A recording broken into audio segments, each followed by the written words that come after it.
Επί της ουσίας έχουμε να κάνουμε με ένα μια κατάσταση στην οποία θα πρέπει αυτά που λέμε και ακούμε να τα ερμηνεύουμε με έναν τελείως διαφορετικό τρόπο. Και αυτή η φιλοσοφική, τέλος πάντων, παρέμβαση και κοίταγμα του τι σημαίνει αρρώστια και τι είναι νόσος και πώς είναι η θεραπευτική παρέμβαση είναι πολύ ουσιαστική για τον τρόπο με τον οποίο θα διαχειριστούμε την ύπαρξή μας, τα παιδιά μας, την κοινωνία μας. Έξω από ένα αίτημα που μπαίνει ότι πρέπει να είναι άμεσα, ότι πρέπει να ελέγχουμε το περιβάλλον μας, από τη γειτόνισσα που μας στενάζει, που μας ρυπαίνει, ότι η συγκρότηση της οικοδομής μας δεν παίρνει μέτρα σαν σύνολο η οικοδομή να αναβαθμιστεί, να μεταποιηθεί, να κάνει. Και αυτό δυστυχώς δεν υπάρχει ούτε νομοθετική ρύθμιση. Θα πρέπει να βάλουμε σαν στόχο και σαν πρόταξη ότι πρέπει να μάθουμε αυτό που μας περιβάλλει, πρέπει να μάθουμε να είμαστε υγιείς, πρέπει να μάθουμε να βλέπουμε και να σκεφτόμαστε αυτό που συμβαίνει από γύρω μας. Θα μου πεις, το παιχνίδι από ένα μεμονωμένο άτομο είναι πολύ και βαρύ και θέλει πάρα πολλές γνώσεις, πολλές ψάξιμο ένα άτομο που αναγκάζεται για την επιβίωσή του να δουλέψει 8 με 9 ώρες, να γυρίσει πίσω, να κάνει τη λάτρα του σπιτιού του, να ταΐσει τα παιδιά ή έστω και τον εαυτό του. Πραγματικά ο χρόνος που του μένει είναι λίγος, αλλά εκεί διακρίνονται οι άνθρωποι που αλλάζουν τη ροή της ιστορίας και οι άνθρωποι που μπαίνουν και γίνονται ήλωτες και καταδικάζονται. Η κατοχή, που είμαστε τώρα πάλι σε μια γερμανική κατοχή, έδειξε στην Ελλάδα ήρωες και κοπρόσκυλα.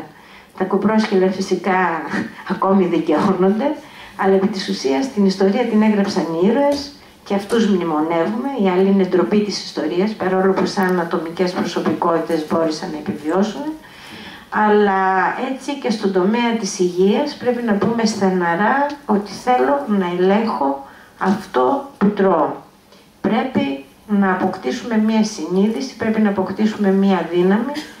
Οι δυνάμεις μέσω έτσι των διαφόρων οργανώσεων τις οποίες μπορούν να υποστηριχθούν από δραστήρια μέλη μπορούν να αποτελέσουν ένα πυρήνα για να μπορέσουμε να λέμε κάποια όχι και να απαιτούμε κάποιο είδους αλλαγές να γίνονται σε εμάς τους ίδιους, στο περιβάλλον μας, στον τρόπο που συζητιζόμαστε.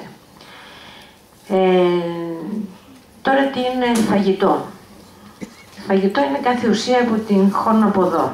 Από μία βίδα που θα την καταπιώ, από τύχη έτσι θέλω, μέχρι όποιο νερό πιω, θα είναι το φαγητό μου. Θα είναι δηλαδή το υλικό μέσω του οποίου ο οργανισμός θα αντλήσει τα θρεπτικά του συστατικά και βάσει των οποίων θα μπορεί να είναι υγιής.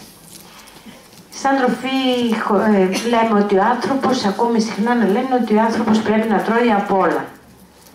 Τα απ' όλα εννοούν το κρέας, το ψάρι, το τυρί, τα αυγά, τα γαλακτοκομικά προϊόντα κλπ. Σύμφωνα με την τρέχουσα αντίληψη θεωρείται ότι τα ζωικά λευκόματα είναι η ύψης της σπουδαιότητας για τον άνθρωπο, ότι είναι η ύψης της αξίας, μη αντικαταστάσιμα και αν δεν τραφεί με αυτά που συμπεριλαμβάνονται σε αυτή την γκάμα, ο άνθρωπος αδυνατίζει, αρρωσταίνει και πεθαίνει. Επί της ουσίας εμείς ισχυριζόμαστε και το είπαμε στην αρχή της ομιλίας ότι το ανθρώπινο είναι φτιαγμένο για να είναι κατεξοχήν φρουτοφάγο και όταν στερείται αυτών των ουσιών τότε αρχίζει να αρρωσταίνει και να πεθαίνει.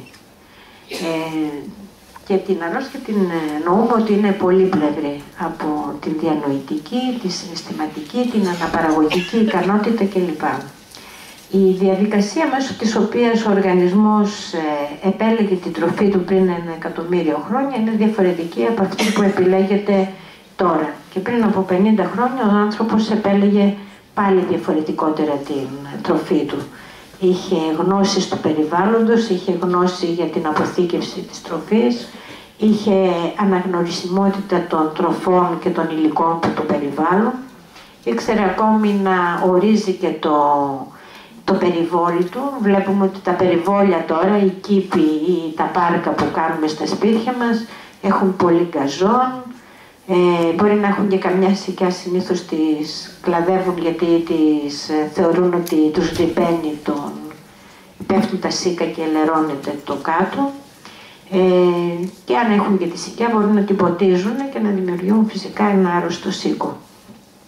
Επίσης η τροφή, η φρέσκια, βλέπετε με καχυποψία. Έχει γίνει διεθνώς γνωστό από όλες τις μεριές αυτών που είναι υπεύθυνοι για τη σύντηση των ανθρώπων, επίσημες και μη, ότι πρέπει να ξέρεις την τροφή. Αν δεν είναι τυποποιημένη, μην την αγγίζεις. Χαρακτηριστικό είναι ότι λες μέντα και λέει θα πάρω το φακελάκι, παρόλο που μπορεί να έχει και μέντα στην αυλή του άλλους. Αυτή η μία, το ότι μας έκαναν τυφλούς και κουφούς στο περιβάλλον μας είναι μια πάρα πολύ μεγάλη αρρώστια. Είναι ουσιαστικά η απαρχή της κατάστασής μας, ώστε να γίνουμε απόλυτα διαχειρίσιμοι από αυτούς που μας ιτίζουν, να μην έχουν αντιστάσεις, να μην ξέρουμε να κάνουμε μια επιλογή, αφού δεν ξέρουμε τι είναι στο περιβάλλον μας για να μπορούμε να το επιλέξουμε. Βάλε να ρωτήσεις ένα σημερινό παιδί ποια εποχή είναι το τάδε τρόφιμο. Η φράουλα, παραδείγματος χάρη, δεν θα ξέρει. Η μελτζάνα, τη βλέπει όλο το χρόνο, δεν θα ξέρει. Η ντομάτα, την τρώει όλο το χρόνο, δεν θα ξέρει. Και αυτό το πράγμα οδηγεί φυσικά σε μια φτωχή και επικίνδυνη διατροφή. Ένα είναι ότι μας μαθαίνουν ότι το πρωί, παραδείγματος χάρη, το πρωινό μας πρέπει να είναι καφές και κουλουράκια. Άμα τους πεις φάει το πρωί πορτοκάλια ή φρούτα εποχής, ή μπορείς να φας και μια σαλάτα το πρωί, θα σου πούν δεν είναι βαριά, μπορούμε να φάμε πρωί-πρωί σαλάτα. Η σαλάτα είναι κάτι βαρύ που μπορεί να τρώγεται μόνο το μεσημέρι ή το απόγευμα ή το βράδυ. Στο μυαλό μας όμως έχουμε πολύ ελαφρύ ότι θα πιούμε τον καφέ για να ξυπνήσουμε και παράλληλα θα φάμε ένα σάντουιτς με μορταδέλα, πολλές φορές λουκάνικα. Μην ξεχνάμε και όλα τα films, ας πούμε, τα κινηματογραφικά έργα, πώς δείχνει τα πρωινά στην αρχή στην Αμερική και τώρα και εδώ, ότι παίρνουν τα κουτιά και αδειάζουν. Είναι τα περίφημα δημητριακά που υποτίθεται κάνουν καλό στο έντερο. Είναι η περίφημη χυμή που φυσικά ανοίγει σε ένα κουτί και βγάζει το χυμό. Και όλα αυτά τα πράγματα τα οποία οδηγούν σε καταστροφή το ανθρώπινο σώμα. Δηλαδή ένα πρωινό πρέπει πρωτίστως να αποτελείται από φρέσκα φρούτα και λαχανικά. Δεν είναι καθόλου κακή η ιδέα να ξεκινάς το πρωί σου και με μια σαλάτα, γιατί όχι. Μια σαλάτα εποχής με μαρούλια που είναι τώρα, με λίγο λάδι, με κόκκινα ρεπανάκια. Είναι μια σαλάτα που είναι διουρητική, διαγερτική, ευστόμαχη και παράλληλα δίνει και πάρα πολύ ενέργεια. Επίσης τα φρούτα που έχουμε αυτή την εποχή είναι πάρα πολύ σημαντικά, γιατί έχουμε τα εσπεριδοειδή, πολύ πλούσια, εύκολα καταναλώνονται, και γιατί όχι να ξεκινήσουμε με ένα ή δύο πορτοκάλια ή μία, δύο, τρεις πορτοκαλάδες, τις οποίες θα φάμε στη συνέχεια, θα πιούμε πρωί-πρωί. Το πρωινό μας μπορεί να αποτελείται φυσικά και από δημητριακά, αλλά δημητριακά τα οποία δεν θα έχουν υποστεί την μετάλλαξη και την τροποποίηση που έχουν τα δημητριακά στα κουτιά, στα οποία έχουν φρυγανιστεί, έχουν τεμαχιστεί, τους έχουν βάλει αυτές τις μαργαρίνες. Αυτές οι μαργαρίνες που είπαμε παλιά προθύστερα είναι παντού σε όλα τις τροφές που θα φάμε τις έτοιμες και είναι εξαιρετικά επιβλαβείς.